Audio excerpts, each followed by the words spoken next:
Hi children, welcome to my class. Hope you understood about the ionization equations of acids and how to find the basicity of acids.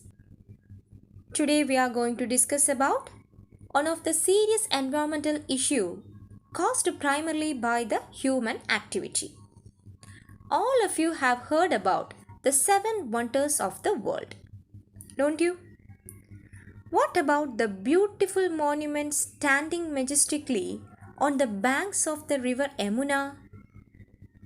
Did you catch what I was talking about? It's about Taj Mahal, one of the 7 wonders of the world.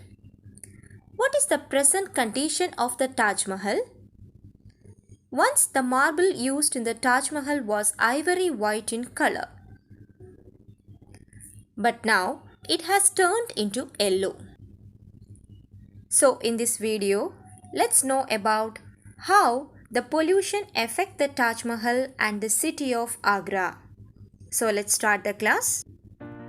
In industrial areas and townships, the chances of air pollution are very high. In such region, gases like NO2 and SO2 reach the atmosphere in larger amounts. These gases dissolves in rainwater and reach the soil as acids. This phenomenon is called acid rain. Let me define you once again. The acidic oxides or the non-metallic oxides like sulfur dioxide, nitrogen dioxide, etc. are released into the atmosphere. These gases are carried by the winds. These gases dissolves in rainwater and reach the soil as acids. This phenomenon is called acid rain. Children, acid rain is caused primarily by the human activity. This acid rain can have a devastating effect on ecosystem by altering the pH. Let's learn about the causes, effects and solutions of acid rain. Children, you might expect the rain to have a neutral pH, but the presence of dissolved carbon dioxide typically gives rain a pH of 5.5, making it slightly acidic. You all know that pure water has a pH of 7 and generally rainfall is somewhat acidic. That means less than 6. Acid rain can have a pH of about 5 to 5.5. Let's discuss about the environmental problems caused by this phenomenon. Green plants and animals get distracted. The plants lose their ability to produce carbohydrates through photosynthesis as their leaves are destroyed. Hence, the severe acid rain destroys the greenery of region. Moreover, it damages the stone carvings and monuments. Water gets polluted and destroys the aquatic organisms present in them.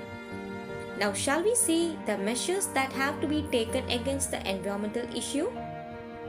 As the primary step, we have to reduce the excessive use of fossil fuels. You all know that fossil fuels are non-renewable sources of energy.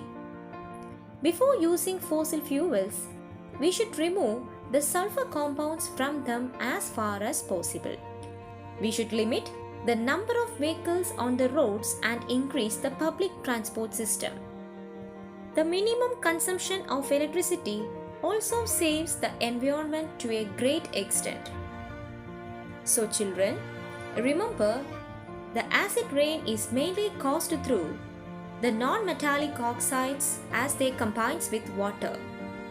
These non-metallic oxides are generally acidic in nature.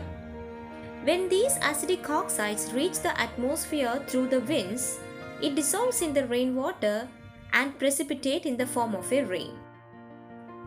As a result, it causes a serious impact for the living and non-living organisms present on the earth. So children, see you in the next class with another new topic. Thank you.